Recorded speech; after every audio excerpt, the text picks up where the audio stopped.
Designated a UNESCO World Heritage Site in 1983 and recently named one of the 7 wonders of the modern world, it's no wonder why Machu Picchu ranks so highly on so many people's bucket lists.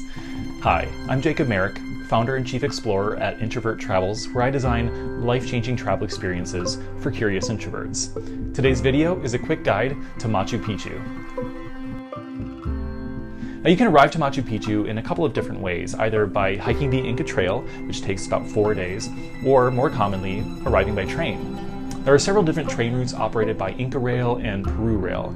My favorites to recommend to clients are the Vistadome train run by Peru Rail, which allows for unobstructed 270-degree views of the surrounding Andes mountains and forests. It's such a beautiful experience, and it really is best enjoyed in the morning or afternoon hours so you can take advantage of the stunning scenery around you.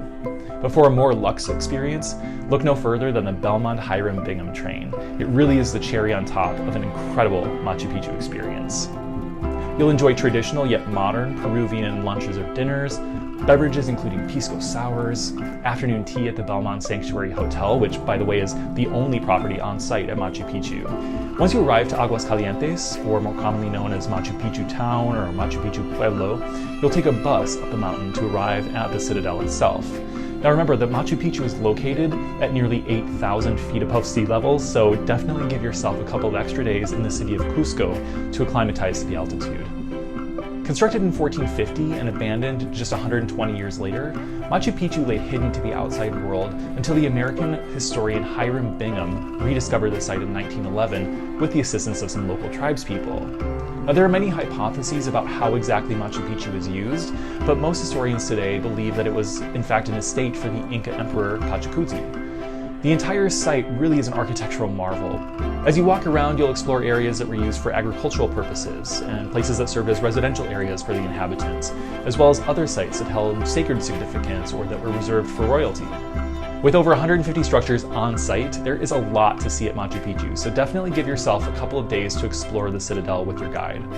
Crowds are typically fewest at the afternoon and evening hours before closing, as well as super early in the morning when people are just coming off of the Inca Trail to watch the sunrise. Some of the things that caught my attention at Machu Picchu were of course the intricate irrigation system for which the Inca were so famous. It helps evenly distribute the moisture, especially during flooding events, since it is a cloud forest. Also, the Inca were masters of architecture.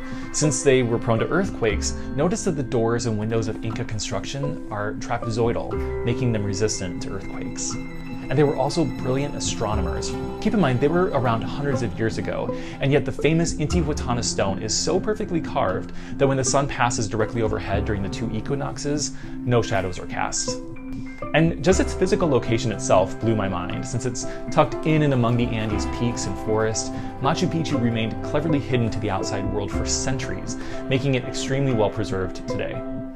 Now, if Machu Picchu feels crowded with tourists, just remember that it is in fact a tightly controlled site. In fact, only 2,500 permits are issued each day from the Peruvian government. So compared with many iconic sites around the rest of the world, Machu Picchu doesn't really seem that touristy after all, does it? Now, if you're a history buff or if Machu Picchu has been a lifelong dream of yours, I definitely recommend staying at the Belmont Sanctuary Hotel, since you'll be able to really maximize your time at Machu Picchu and get there to see the sunrise, the sunset, and visit the grounds when they're virtually empty. But there are several other fantastic hotel options in Aguascalientes, so work with a travel advisor to help you decide which property is right for you. Now, your packing list for Machu Picchu should include a few essential items. You'll want to bring waterproof hiking shoes or boots, tearaway hiking pants, a few layered shirts made out of moisture-wicking fabrics in both short and long sleeves. Also, the sun is super strong at this angle, so don't forget a hat, sunglasses, and sunscreen to protect yourself. Also, don't forget the insect repellent and a rain jacket or plastic rain poncho, since it is a cloud forest and rain can occur at any time, even during the dry season. I hope you found this information helpful and inspiring, and if it was, please help support a small business like IntroverTravels by sharing this video with all of your friends, family, and any other introverted travel nerd in your life. For more information or to check Machu Picchu off your own bucket list, please visit IntroverTravels.com and fill out a trip inquiry to get in touch.